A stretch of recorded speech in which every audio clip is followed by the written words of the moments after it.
Hello everyone, Radharani সবাইকে। তো আজকে সকাল থেকে রাত পর্যন্ত আমি কি করব চলো এই ভিডিওতে ঝটপট করে শেয়ার করে দিই। এবার প্রতিদিন আমি চেষ্টা করেছি তোমাদের সাথে একটা বড় ব্লগ পোস্ট করার, তো আজকেও সেটাই করছি। আমি ঘুম থেকে উঠেছি, আজকে একটু দেরিতেই উঠেছি, 11টা নাগাদ, ভোর 4, 4:30 নাগাদ। এত মশা কামড়াচ্ছিল বলে ঘুমটা ভেঙে গেছিলো, বলে ঘুম আসতে আসতে 6টা 6:30 বেজে গেছিলো। তো তখন তোমরা বলবে যে ওঠোনি কেন তখন ঘুম থেকে। বিশ্বাস করো আমি চেয়েছি যে একদম 60 ডেজ চ্যালেঞ্জ নেবো, তখন থেকে যা যা করা করবো। তো সেই কারণে আমি সকাল সকাল উঠিনি, ওই ঘুম থেকে উঠতে তো 11টা বেজে গেল। আর উঠে আগে আমি ফোনের কাজটা কমপ্লিট করলাম। প্রথমে রাধাকৃষ্ণের মুখ দর্শন করে, রাধাকৃষ্ণের প্রণামন্ত জপ করে, জয়ধ্বনি করে বিছানা ছেড়ে উঠলাম, অনুকূল দেবকে মনে করে ইষ্টবৃত্তি করে। তারপরে বিছানা ছেড়ে উঠে তারপর দেখতে পাচ্ছ একটা ফার্স্টে ভিডিও করে নিয়েছি ঘর ধরে কি অবস্থা, জাস্ট তোমরা দেখে না। বাইরে প্রচণ্ড বৃষ্টি হচ্ছে। আর মা তো কাল শনিবার দিন বাড়ি ফিরবে, মাতে কাছে উড়িষ্যায়, তোমরা জানো আগের ব্লগে দেখেইছো, আগের দিনের ব্লগে। এবং বাবা কিন্তু কাজে চলে গেছে, একদম ফ্রেশ ট্রেশ হয়ে খেয়ে দে। আর এদিকে কিন্তু আমার ঘর দর পরিষ্কার করা ডান।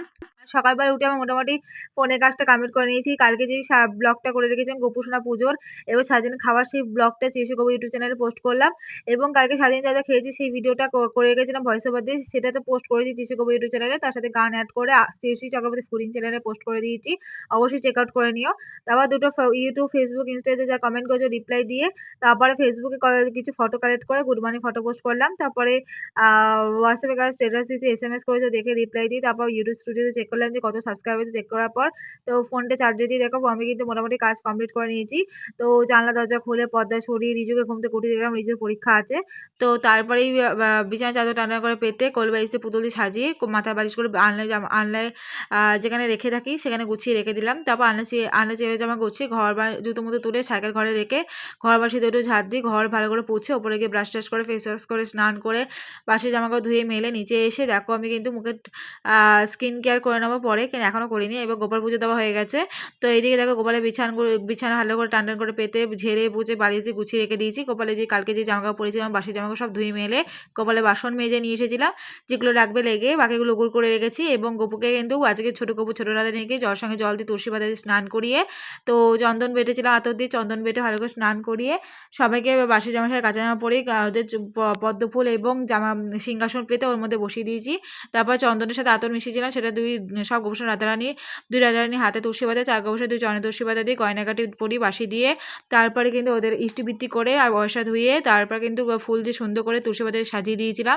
তারপর ওদের গায়ে আতর পারফিউম লাগিয়ে দুধ ভালো করে জাল দিয়ে দিয়েছিলাম। দুধ জাল দিয়ে ভালো করে দুধ চিড়ে বাতাসা আর সকালের জন্য বিস্কুট জল দিয়ে সাদিনে জল দিয়ে তুলসী পাতা দিয়ে আমি কিন্তু ভোগ অর্পণ করে দিয়েছিলাম গোপালকে। তো গোপালকে ভোগ অর্পণ করার পর তো ধূপকাঠি দিয়ে আরতি করে পুজো কমপ্লিট করেছিলাম। তারপরে সকাল দুপুরবেলা ভাত খেয়ে এসে ওষুধ খেয়ে তারপর একটু রেস্ট নিয়েছিলাম, একটু ঘুমিয়ে নিয়েছিলাম। তো এখন বেজে গেছে 6টা। তো ঘুম থেকে উঠেই দেখতে পেলে, তারপর ঘুম থেকে উঠে কিন্তু আগে আমি কি অবস্থায় ছিলাম, মতলব ভেটকে ছিলাম, জানলা দরজা খোলা ছিল, সব অবস্থা খারাপ ছিল। তারপর সেই জানলা যেহেতু গোপালের জামা কাপড় বাসন মেজে তো মানে মেলা ছিল, উগুর করা ছিল, সেগুলো বাসন করে আমি গুছিয়ে রেখে জামা কাপড় তুলে সব টেবিলে মেলে রাখলাম, কারণ সব ভিজা রয়েছে শুকায়নি। একটা জামা শুকিয়েছে সেগুলো দোলনায় রাখলাম।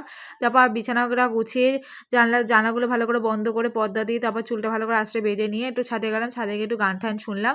তো গান টান শুনে টুনে নিয়ে নিচে এলাম, হাত মুখটা ভালো করে ধুয়ে নিয়ে ওপরে গেছিলাম। তো গান টান শুনলাম, কারণ অনেকক্ষণ ধরে গান শুনিনি। আর বিকালবেলা গান শুনতে এত ভালো লাগে। আর আকাশে আজকে এত সুন্দর মেঘ করেছে যে কী বলবো তোমাদেরকে। সারাদিনই তো আজকাল বৃষ্টি হচ্ছে যে কী বলবো তোমাকে, প্রচুর বৃষ্টি হচ্ছে। আর তোমরা জানো যে এই বর্ষাকালে তো বৃষ্টি অবভিয়াসলি হবে। দেখতে দেখতে কিন্তু জন্মাষ্টমী চলে আসছে, তোমরা রেডি তো জন্মাষ্টমীর জন্য? কার কার জন্মাষ্টমী তিথি খুব পছন্দের তার কিন্তু অবশ্যই কমেন্টে জানিয়ে। যে আমার তো জীবনে যেমন আমার জন্মদিনটা আমার প্রিয়, যেমন আমার বাবা মার জন্মদিন প্রিয়, বাবা মার অ্যানিভার্সারি আমার প্রিয়, যেমন আমার ঠাম্মি ভাইয়ের জন্মদিন প্রিয়, তেমন আমার গোপুসোনা রাধারানী ওয়েলকাম ডেটাও আমার প্রিয়। মানে যেদিন আমার দুই গোপু এক রাধারানীকে, এবং এক গোপু না বেসিক্যালি এখানে 6জনা রয়েছে। তো 6জনের মধ্যে একজন আমার ঠিক জানি না, বাকি সবাই গোপু রাধারানী কবে এসেছে তার ডেটটা আমার মুখস্থ রয়েছে। 2জন এসেছে পয়লা বৈশাখে, আমার মায়ের গোপু মায়ের রাধারানী, আর একজন এসেছে আমার বড় গোপু এসেছে 29 অক্টোবর, আমার ছোট রাধারানী এসেছে 15ই আগস্ট, আর আরেক গোপু এসেছে 29 ঠিক না, আমি এমনিতে দুই ভাইয়েরই জন্মদিন একদিনে পালন করি, কারণ ওর একদিন দুদিন করে এগোপেচ্ছ করে আছে, যে দুজনের জন্মদিন আমি একসঙ্গেই পালন করে থাকি। তো যাই হোক ওরা এসেছে, তার জন্য জন্মাষ্টমীটা খুব প্রিয়। তারপর গোপুসোনা রাধারানীকে কিন্তু সন্ধ্যাবেলা পুজো দিয়ে দিলাম, দূরে জল দিয়ে গোবর্ষণ রাধারানী গয়নাগাটি বাসি মাসি সরিয়ে ফুল তুলসী পাতা সরিয়ে মুখ ধুয়ে মুখ পচিয়ে তারপরে দুধের সাথে একটুখানি বাতাসা একটু কমপ্লেন দিয়ে ভালো করে জাল দিয়ে তারপর দুধ কমপ্লেন আর জল দিয়ে তুলসী পাতা দিয়ে ধূপকাঠি দিয়ে গোবর্ষণ রাধারানীকে আরতি করে যত ঠাকুর আছে ঘরে আরতি ফারতি করে পুজো কমপ্লিট করেছিলাম। তারপরে গোপালকে আমি শয়নে দিয়ে দেবো। তো চলো গোপুকে এবার শয়নে দেওয়া যাক। গোপালের কিন্তু সন্ধ্যাবেলা পুজোটা খুব ভালো করে কমপ্লিট করে নিয়েছিলাম। তো এদিকে দেখো গোবর্ষণ রাধারানীকে শয়নে দিয়ে দিয়েছি। গোবর্ষণ রাধারানী বিছানা ভালো করে ঝেড়ে তারপর বালিশ ফালিশ পেতে তারপর ওদেরকে সুন্দর করে জল খাইয়ে মুখ পুছিয়ে জামাকাপড় ছাড়িয়ে পরিষ্কার জামাকাপড় পরিয়ে শয়নে দিয়ে দিয়েছি। এবার সাইডে কিন্তু জলের বোতলও রেখে দিয়েছি যাতে গোবর্ষণ রাত্রেবেলা যখনই জল টেস্ট হয় তখনই যেন গ্রহণ করতে পারে। তো তারপরে দেখো গোপুকে শয়নে দেওয়ার পর এবার কিন্তু যত জামা কাপড়গুলো যেগুলো কালকে ধোবো সেগুলো আলমারির উপরে রাখলাম। এবার যেগুলো কালকে বাস্কেটে গুছিয়ে রাখবো সেগুলো দোলনার উপর রেখে সিংহাসন পদ্ম ফুলগুলো গুছিয়ে রেখে দিয়েছি। আর এই দুটো জামা কাপড় শোকায়নি বলে এখনও মেলে রেখেছি। আর চলো এদিকে আলনার জামা কাপড়টা গুছিয়ে রাখলাম এবং পুতুল মুতুল করে সরিয়ে মাথার বালিশ কোলে বালিশগুলো দিয়ে রেখেছি, কারণ আমার রাতে তো শুতে হবে নাকি, তো বিছানা ঝেড়ে ওগুলো করে রাখলাম। তারপর চলো খাবার দাবার খেয়ে ফেস ওয়াশ করে তো চলে এসেছে। আর ওষুধ খাওয়াও হয়ে গেছে।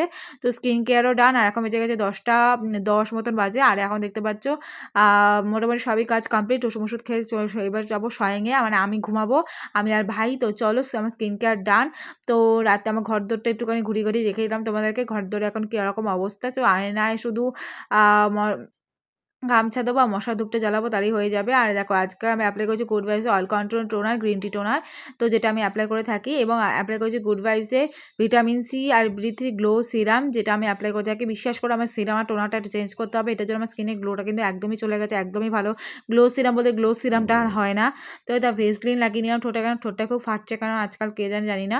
যাই হোক, তো আবার কেমন লাগলো ভিডিওটা সারাদিন কমেন্টে জানিয়ে, ভালো লাগলে কমেন্ট করে দিও।